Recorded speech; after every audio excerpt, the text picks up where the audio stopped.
But I think we might be invested in the cranial nerves for a little while, and what I've tried to do is bring in bits of textbooks, bits of the videos, and to kind of make sense of everything all together. And I've taken some pictures as well, like I did the other week, of the skull and where things go through. And I have used the King's College London approved way of showing where the holes are in the skull, which is using a dustpan brush bristle. And I tell you what, it's so much better than trying to use a paperclip. So the pictures for today are used with that, and it's a lot clearer where things go, because of the colouring as well is a little bit easier to see against the skull. So yeah, what we're going to do today is a bit of a recap from last week. We talked about this last week. We'll just recap these things. We won't spend too much time on them. But why cranial nerve testing? And because I get asked that quite a bit. So why do I need to know this if I just do sports massage or just do sports therapy? Or I say just, obviously they're important job roles for people and really help people. But I think we have a duty to try to expand our knowledge a little bit, because some cranial nerve issues can present as normal everyday musculoskeletal problems, or just general health issues. So if you think about some of the things on this list, so how many people do you see have headaches and then they get referred to you because they've got a headache? And most headaches are what we call cervicogenic, so the origin is in the neck, and so manual therapy really helps, exercise really helps, but sometimes it doesn't, and we need to be thinking, rather than I've got the wrong muscle, or I didn't do the right exercise or whatever, let's just step back and have a look at the symptoms and ask a few more questions and see if actually this is something that we can't deal with. That's why I think these kind of things are important, because as people who deal with the public, we are way more likely to come across these issues and spend a bit of time with people to ask the questions that need to be asked. So headaches is an obvious one. Dizziness, some people can, you just think they've got up too quickly or whatever, but if you've got headaches and dizziness, then it all starts to add up. Everybody's tired at the moment, lots of things, lots of lethargy. Everybody's can't wait for the Christmas break, and then people have got headaches and you're thinking, they might just be stressed at work. But again, there may be this kind of build up of things where you're thinking, I wonder if there's something else going on. So that's the reason why I think we need to know about these things. And also, if you work on the body and you don't have a curiosity about the body, then I think you're in the wrong job. There's this kind of stuff you should hopefully find fascinating and want to know more about it anyway as well. And like I said in the previous session, there will be things in here which will be, if you think about red, amber, green, in terms of stuff you have to know or must know is a green. Amber is like, yeah, that's really good knowledge to have that. And red is like, if you're really bored, then this is the stuff that you can have a look at just for like geekiness. Yeah, things like where the cranial nerves exit from the cranium, that kind of stuff. I love that. And it's because I'm a bit of a weirdo. But that kind of stuff I like to know. It won't affect my treatment at all. Yeah, it won't change what I do at all. But I just like to understand where things go and why they end up where they do. And sometimes it helps us realise what's going on with people. Sometimes it's just kind of red zone knowledge. Yeah, so and I'll give you some clues as we go. We talked about this last week as well. They are just like any other nerves in the body, but we just don't tend to learn about them. We learn about the sciatic nerve, we learn about the median nerve, the ulnar nerve. We learn about those things with musculoskeletal or exercise programs, courses, but we don't tend to even get mentioned the cranial nerves. And they should be, because they're peripheral nerves mainly, like every other nerve in our body. It's considered part of the peripheral nervous system, and you think of it as checking the wiring for the head, face, mouth and neck. If someone's got some weird sensations, head, neck, or got some other problems with the muscles around the face, or the struggling with speech or whatever, again, these things can be passed off as just like, it would get better. But if things are starting to add up, and they've got this and they've got that and they've got that, then hopefully it will spark. One day you'll think back, I'm sure he said something about that, and then you can look and go, okay, it could be this, so I think you need to go and get checked out, go and see your GP. We're looking at sensation and motor for the region, as well as influence to major areas of the body. As we go through the cranial nerves, we'll get down to cranial nerve 10, probably in about 2024.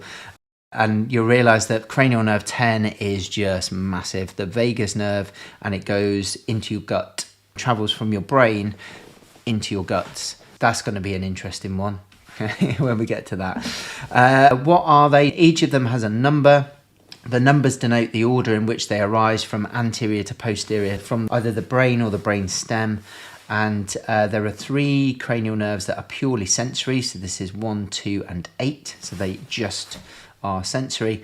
5 cranial nerves that are purely motor. So 3, 4, 6, 11, and 12, testing my Roman numerals. And then 4 cranial nerves are mixed. So they've got both sensory and motor components to them. And that's 5, 7, 9, and 10. Those are the jobs that the cranial nerves do. And then they have some special jobs as well. We've got different parts of the motor function, different parts of sensory function, and again we looked at this in a bit more detail last week. Sensation is general somatic, so this is general sensation for the body, for the skin. General visceral sensory, so GVS, general sensation for the organs. Special somatic sensory, so this is sight, sound, balance, that kind of thing, and it comes from a specific layer in the embryo. And then we've got special visceral sensory, so things like taste and smell.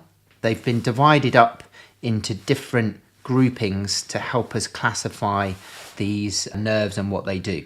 And then for the motor part, we've got general somatic motor, so skeletal muscle, so the muscles of the face. General visceral motor, so smooth muscle in the gut, so they have an action on the gut, and autonomic function. And then special visceral motor, face and neck, basically the sensation for that region.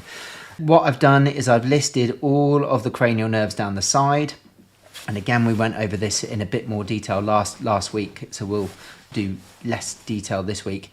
This is where they exit from the skull. We looked at the olfactory, optic, oculomotor mainly last time. We did mention the trochlear and the abducens, but we're going to have a look at those in a bit more detail today.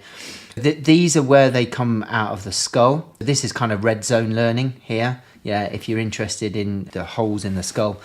This is green zone learning.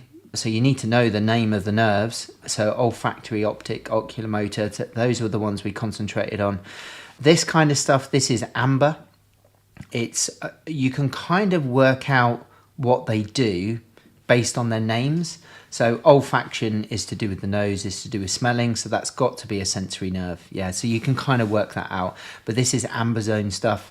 And then this, if you're in a clinical setting, then this stuff is green zone. You need to know how to test it, or what they do, and then how to test them. Okay. As I said last week though, there is a lot. This is a lot to remember. This is a lot to learn, and this is quite serious stuff. So you don't really want to make a mistake. It's a really good idea to have a flow to work through of how to test things, so you just don't miss stuff. And by the end of, when we get all the way to the end of this, you will have all of this information and how to test it. Okay, and obviously you can have a look at videos online and stuff like that, and it will show you how to do it. The hardest thing to do is, and same with testing the other peripheral nerves, the hardest thing to do is reflex testing. There is a reflex in the cranial nerves, but you shouldn't have the reflex. You only have it when there's a problem, but we'll talk about that when we get to it. But the patellar hammer kind of reflex, so the tendon reflexes, the main issue that people have with those is that they don't want to hit people, but you've got to properly whack them, and not forcefully, but just quickly. And it's the speed of it. So what people tend to do is they don't want to hit someone, so they push into the tendon, and you just don't get the reaction from the tendon, and that takes a bit of practice. And it's useful working with someone who's done it before, so that they can give you clues on how to hold the patellar hammer and how quickly to use it. So there is benefit in learning from somebody who's a bit more experienced with this kind of stuff. That table is now complete, so I'll just very quickly just get rid of me. So you can take a screenshot of that. There you go. There's your opportunity. And yeah, so we will talk about this a little bit more, parasympathetic supply, especially as we go into the vagus nerve. But we've already talked about some of these. The oculomotor nerve here, we've got the ciliary ganglion of the oculomotor, and this is parasympathetic for the eye, so reflexes of the eye. So we've talked about it a little bit. We're going to have a look at these when we probably next week. So cranial nerve 7, the facial nerve, so the lacrimal glands. So this is crying basically, so tear production. That is all automatic. So if you get an irritation in the eye, automatically that will stimulate the lacrimal gland. We will go over the parasympathetic activities of the cranial nerves. We'll list those as we go through. So this is what we covered last week. And again, we'll just recap these. Cranial nerve number 1, it exits the skull in the cribriform plate. It's the olfactory nerve. And if you remember from last week, I've put that O underneath there. So if we just go back to that table, we've got O to touch and feel very green vegetables. Okay, and that is the cleanest version of the mnemonic for cranial nerves. This is the first O. And that is how that basically on an exam, that's what I used to do. I used to recite the rude one, but write it all down, and then I knew all of my cranial nerves, and because we were bound to be tested on those. And then here on this one, so see it says S there, so that means it's sensory, and I've written some there. So if we go back to the big table again, we've got some say money matters, but my brother says big biceps matter, and then there's another cranial nerve on the bottom there that says more. So I would do all the way down, and then I would say some say money matters, and then I would do those side by side, and then I go, right, okay, olfactory, sensory, and then you know, because you've got them all written out, you know which ones do what. And then because of the region they're in, because of the name of them, you can then work out, oh yeah, if this one's motor, then I must have to test some muscles. If this one's just purely sensory, then it's got to be some sensation that I've got to test, or I've got to ask questions about the sensation. That's how to revise it for an exam. So olfaction was smell, and you're looking for changes in smell. And we looked at the video for this last week. So the olfactory to smell, entirely sensory. This is a special sensation. And if there's something wrong with it, then you'll have a loss of smell, and that's called anosmia. So you'll have no sense of smell.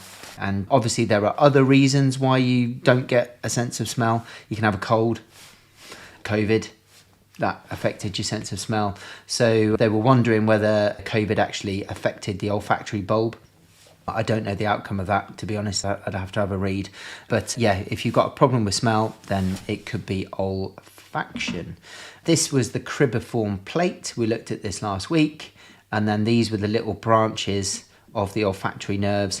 And they basically embed themselves in the mucosa of the nose. So when you smell something and it's picked up in that mucosa, that kind of moist, wet area on the inside of your nose, that then is detected by these nerves, sent to the brain, and it goes straight into the brain, and then the smell is detected. And you can see here, there's the olfactory bulbs just there. They literally come straight off your brain into your nose, okay? So this was a picture of my skull, not my one, but my model. We've got the cribriform plate of the ethmoid bone, which is this bit here. And then you can see where it comes out just there. That was the exit point of the cribriform plate. That's where your olfactory nerve comes through. You can see it's right high up in your nasal passage, right high up there. This is how to test it. You test it using a really strong smell, something like coffee. And well, coffee we used mainly because most people know what coffee smells like. The only thing is you need to do it with eyes closed, because obviously you go eyes open with a glass jar of coffee, they're going to know exactly what it is. Or you put it into a jar or a container that is it's not see-through, so they can't tell. And you cover one nose, cover the other to see if there's a difference between the two, because it may be just one side that is affected. But yeah, that's how to do the test. Nice and easy. And then the optic, this was the second cranial nerve. So again, sensory for sight. And this nerve will pick up reaction to light. So the pupil response, that kind of thing. And it works with other nerves to bring about these changes in the pupil. It's entirely sensory. Rods and cones in the retina initiate the visual signals, and then the visual signals are then relayed via bipolar and ganglion cells to form the optic nerve. You basically have a thickening of cells that then form the optic nerve. And if you remember from the video last week, we'll see it again this week, but the optic nerve is really chunky. It's like a power cable going into the back of the eyeball, and that will then relay information again directly into the brain. There are areas that what we call desiccate, so they cross over into the other side of the eye, and there are some that stay on the same side. Depending on where the light is being received, that will depend on which part of the brain it goes to. And again, that's red zone knowledge and that kind of stuff. We just need to know that it goes down the optic nerve. Okay, that's it. If you want to learn more, I don't know that kind of stuff. Yeah, I don't need to know that kind of stuff. I'll send them off to a ENT specialist. Cool, so it goes through the optic canal. So the ethmoid bone and the cribriform plate was here. So that's where your olfactory nerve will go, and then the optic nerve goes through this hole here. There's a specific canal that is protected for the eyeball, and then it comes out here. So that's your cheekbone around here, so part of the orbit, and then your nose is just there, and there's a little hole just there, and that's the optic canal. So the nerve will come through that hole, completely protected. And again, usually with important areas of the body, like the vertebral arteries in the neck, they're really well protected by the skeleton. So the way to test it is eye chart, okay, to see whether there's any problems with their vision. And like I said last week, you need to know what their vision was like beforehand to be able to realise whether there's any change. It's all very well having a Snellen chart, and if they only get down to this line and you think, oh, that's not great, but we don't know what they could do before. We don't know whether they need glasses. Again, we need to be careful not to scare people, but equally it's worth keeping an eye on these things as well. And you can also do field of vision testing. This is where you look at someone and they look directly into your eyes. They cover one eye so that they can't see the other one. And this relies on the operator, so the therapist, having good eyesight as well. So you cover one eye and they cover their opposite eye. So if it's my left, it will be their right. And then I put my hand out to the side and start wiggling my fingers, and then slowly start to bring my fingers in, and you get to a point like little rabbit ears. And as soon as you can see the fingers, and you let the therapist know. The only problem is if I cover that eye, I can't see anything over there, because I'm pretty much blind in that eye. So I'm not very good at doing this test. And yeah, it's not one that I could do, because my results would be pretty poor. And then we've got pupil testing. So this is a special somatic sensation. We can test the pupil response. If you're in a dark room, your pupils go really big. And then when you shine a light in your eye, they constrict. The reason why they go big is because they're trying to get as much light in as possible so that they can make things out, okay? They can see what things are. And this is why it takes a little bit of time sometimes for your eyes to adjust to the dark. But we can use that as a test. So this is why doctors will have the light pen. And if someone's been knocked out, they will shine the light in their eye to see whether there's a pupil response. Because if they've had a brain injury, even if they're unconscious, their pupils will still respond to light. That's one of the reasons why we test it. And when you shine a light in one eye, the other eye should react as well. Okay? That's the test for that one. Cool. And that was last week. Now we're going to add a little bit on. We looked at the oculomotor nerve, so we're going to have a look at that nerve again, but we're going to add on the trochlear and abducens nerve as well for these eye movements. So oculomotor means eye mover. That's pretty obvious. Trochlear is a pulley, and abducens means abduction. It gives you a bit of a clue in the names, as to what those cranial nerves will do to the eye and for eye movements. And I mentioned this last week. This is the way that is an easy way to remember what each of these three cranial nerves will do. We've got SO4, LR6, and then 3 does everything else. Again, it's not a very witty line or anything. Yep, perfect, Penny. Yeah, so why they say fixed and dilated. Yeah. So there's other reasons why people's pupils might be dilated and narcotic based. But if they've had a head injury, a head trauma, then yeah, they'll want to test the pupil response. Yeah, but that's why. Yeah, good. So yeah, these three, so cranial nerve 3, cranial nerve 4, and cranial nerve 6, they all work together to move your eyeball. So SO4 is superior oblique 4. So number 4, cranial nerve, only works the superior oblique muscle. Okay, and that's it, nothing else. LR6, so cranial nerve 6, is the lateral rectus muscle. So lateral means to the side and rectus means straight. So you've got a straight muscle that pulls your eyeball to the side. And then number 3, which is the oculomotor, it does everything else. So all the other movements of your eyeball is oculomotor. And I think this is what we were talking about last week with Lauren. So the oculomotor nerve, number 3, this is motor. So general somatic motor, voluntary movements, but also general visceral motor. If we have a look at that, we've got, you can move your eyes and you can dictate where your eyes go. So that is voluntary, because you're actively doing it. But then the autonomic function of this is the parasympathetic for the lens.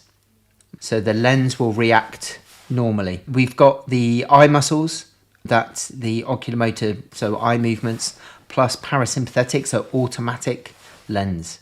Let's have a look at where it goes. So it goes through the superior orbital fissure. A fissure is like, if you think about a fissure like a crack in a rock, yeah, that's basically what this is here. You've got quite a wide gap in your skull, and you can see it from the front there. So there's the nose, there's the eye socket, and you can see the crack there. So that's the superior orbital fissure. That's where it comes through. There's quite a few nerves that come through there, so we'll have a look at those as we go through.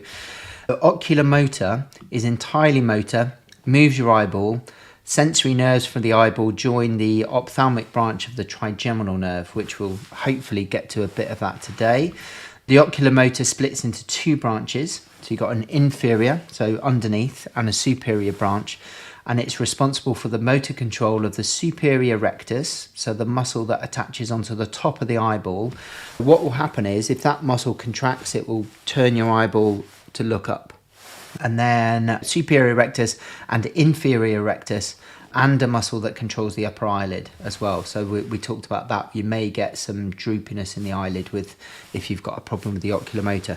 So like the reins on a horse, the top muscle will pull the eyeball up and the bottom muscle will pull it down. So that up and down looking motion is from the oculomotor. So if they have a problem with that, then there may be a problem with the nerve or the muscle that does that motion. It also controls muscles in the eye, near vision, so looking really close, pupil constriction, which are controlled involuntary. So this is autonomic. Parasympathetic nervous system, autonomic. And we talked a little bit, we mentioned it last week, but we'll have a look at this again today. Strabismus, which is where the eye kind of drifts, just one eye will drift away. Ptosis, which is a drop in the eyelid. And then diplopia, which is double vision. And I think we mentioned that with you, Lauren, last week as well. Yeah, this is where it comes from in the brain, just off the brain stem. And then this is another one that works with it called the trochlear. It comes from the same spot. I'll go through this one and then we'll have a look at a video.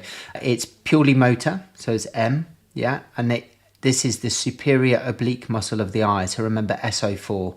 So SO4, LR6. And so this nerve, purely motor, and you can test it by doing eye movements in a superior oblique direction. And I'll show you a little diagram that will show you what that means. And you might have been to the opticians, and where they do what we call an H test. So they draw a big H in front of your head and you've got to follow the finger with your eyes. You've probably done that test before. That's why they do that test. Okay, cool. Let's have a look at those. So let's do that one. So we'll go over the oculomotor again, and then we'll add on the trochlear. So oculomotor, this is your eye mover. There's your superior orbital fissure, just there. And that kind of glistening stuff, so all this stuff around here, this is all dura. Okay, I think I mentioned this last week, but it's that covering around the brain, and dura means durable, so it's really, really tough stuff. But obviously the nerves have to go through the dura to be able to get to where they need to go. So there are little openings in the dura, so they're kind of like little piercings through, but then they're wrapped around as well. So it's not as if there's a hole in it. It's like, you know, when you get those wires where a wire goes through and then you put a bit of plastic around the wire and then heat it, so then the plastic melts to the wire and it forms a seal. That's basically a similar kind of thing to here. You've got a seal around the dura, and then the nerve comes through the other side. You can tell I've been doing a bit of DIY recently. But there's your oculomotor where it exits the dura. And there's a few nerves in this space, and we're going to have a look at all of those now. They all go through this bit here, which is the superior orbital fissure. And then there's your internal carotid.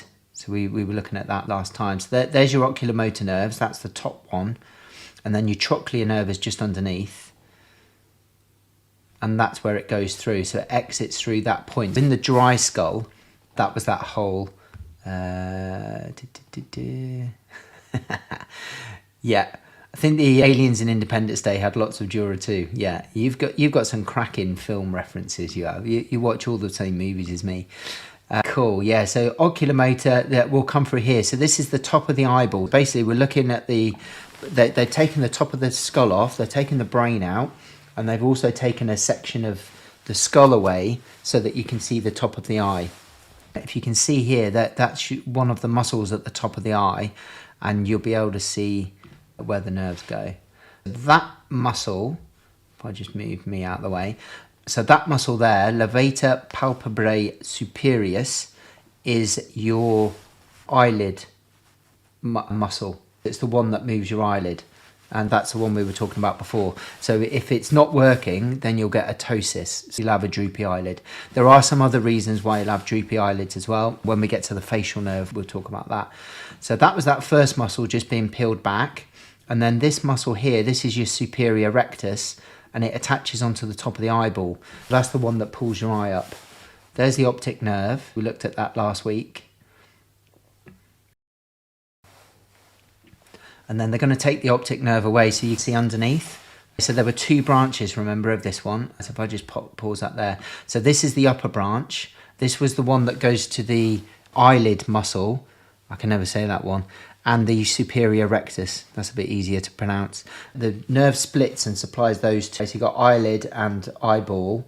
Okay, that's the upper branch. And then there's another branch that dives a little bit deeper, which we'll see in a second. But you've got to take the optic nerve out of the way so you can see it. So there we go. So there's the optic nerve removed, and then there's the lower branch. That will be going into the inferior rectus, so that will attach onto the underneath of the eyeball and pull it downwards. Okay, so that's those ones. Okay, yeah, inferior rectus just there. We're going to have a look at these in a sec. Cool. There's these are the ciliary nerves. These are the ones that go into the eyeball and then control the pupil. They constrict the pupil. So this is why we do the light shiny test, okay, to see if the oculomotor nerve is working. This is a reflex action. It should automatically happen. And if there's a problem with the nerve, then it doesn't happen and the pupil will stay enlarged. Yeah. So this next one is your trochlear. Remember, trochlear means pulley. It goes very, very close to the oculomotor, pretty much a very, very similar pathway. It goes through the superior orbital fissure, exactly the same pathway as the oculomotor, but it comes from a little bit further back, because remember they're all in order. So that one there was your oculomotor, and then just underneath this bit of fascia there is your trochlear. When they take the fascia away, you can see it a bit easier. So top one there, that oculomotor, just underneath that one there, that's your trochlear. So they're really, really close to each other. And then that one there we'll talk about in a second. And then you got the superior orbital fissure. So that's exactly where the oculomotor went. And if I just pause that there. Again, top down view of the head. They've taken off the skull, they've taken out the brain, they've created a gap in the skull, like the kind of platform of the skull, so you can see the top of the eye. And that's why you can see these nerves coming through. These are the exit points of the nerves. So the optic nerve will be the optic canal, and then the oculomotor and the trochlear will come through that fissure, that gap. In fact, if I just grab this skull, let me just switch to the big screen a second. See if I can. Oh, no way. Where's that gone? Oh, I've just moved it and the bit of bristle was still in there. I'll see if I can get the right. Oh, yeah, that's a good angle there. So it's that bit just there. See that gap there? That's where it will go through. So that's the superior orbital fissure. In fact, you can see all the way through there. That's where those nerves will go. Okay, that's where we're looking at in that video. Oculomotor at the top, trochlear just underneath, and then there's another one underneath that which we'll talk about in a sec, and they all go through that fissure to get to the back of the eye. That's where they're heading. So there's the oculomotor, there's the trochlear. So you can see the relationship between them. They're really, really close together. So that's where they go through. And this is where they will come into. So this is obviously the back of the eye here. This is your superior oblique muscle. Oh, that was a good video then. Let me just pause that there. So remember SO4. So superior oblique is number 4. The trochlear is number 4. There's your superior oblique muscle. So you can see a muscle belly there, and then you can see this long tendon that then attaches onto the side of the eye. And can you see that bit of connective tissue there? So this is the pulley bit of the trochlear. So it goes all the way through. There's a loop that it will wrap around. So when the muscle pulls, it goes through the loop and then pulls the eyeball sideways and up. Okay, madness. How this was designed. So if you watch this now, when they pull it, it goes through that pulley. Look. How mad is that? Okay, you'll be able to see it a little bit better from here. So there's the trochlear nerve, so superior oblique muscle just there. There's the tendon of it. Oh, was that it? Oh, that's a shame. Let's just watch that video where it moves again. Okay, here we go. So watch this bit around here. Look at that tighten up there. It's mad, isn't it? That's all the trochlear does. It just activates that muscle, that pulley muscle. And that's why it's called trochlear, because trochlear means pulley. Okay, cool. So that's that one. Yeah, so we've got number 4, superior orbital fissure. So that crack, if you like, it's obviously meant to be there, where the nerves go through to the back of the eye. And we've got 3 that go into there. Well, these next 3, there are some others as well. So it is only motor. And it works the superior oblique muscle, and it's called trochlear because trochlear means pulley. So that's where it goes through. Trochlear is a pulley, comes from the posterior aspect of the brainstem, wraps around the pons, through the superior orbital fissure in the orbit, so the top part of the eye socket. It's one of the smallest cranial nerves, and its innervation, it innervates, it turns on the superior oblique muscles of the eye. And if there's a problem with it, you can get something called strabismus and diplopia, double vision and kind of like wandering eye. So I think I've got a picture of strabismus. Oh, I thought I included it on there, sorry. No, but if you Google strabismus, then you'll see what it looks like. So if it's only on one side, then what one eye will be will move off, basically. It won't be able to look straight. So that's where it comes from, and then that's where it attaches onto. So that's superior oblique muscle. Cool, so that's the trochlear, and then this is the last one for this region because they all work together. This is the abducens. So this is cranial nerve 6, superior orbital fissure again, abducens, so there's got to be some kind of abduction going on there. This is purely motor, so general somatic motor, and it activates the lateral rectus muscle of the eye. And again, that's the only job this one does. So when we do the eye movement tests, you are testing oculomotor, trochlear, and abducens all at the same time. You test all of those together. It goes through the same space, superior orbital fissure. So you can see the back of the eye there. So when we have a look at the videos, that's where it's coming through again. And it's a motor nerve, innervates the lateral rectus. So if there's a lesion, the eyeball can't move laterally and usually drifts medially. So the eyeball will drift inwards, okay, with this one. So abducens to lead away, to abduct, okay. So let's have a look at that one. Abducens, there it is.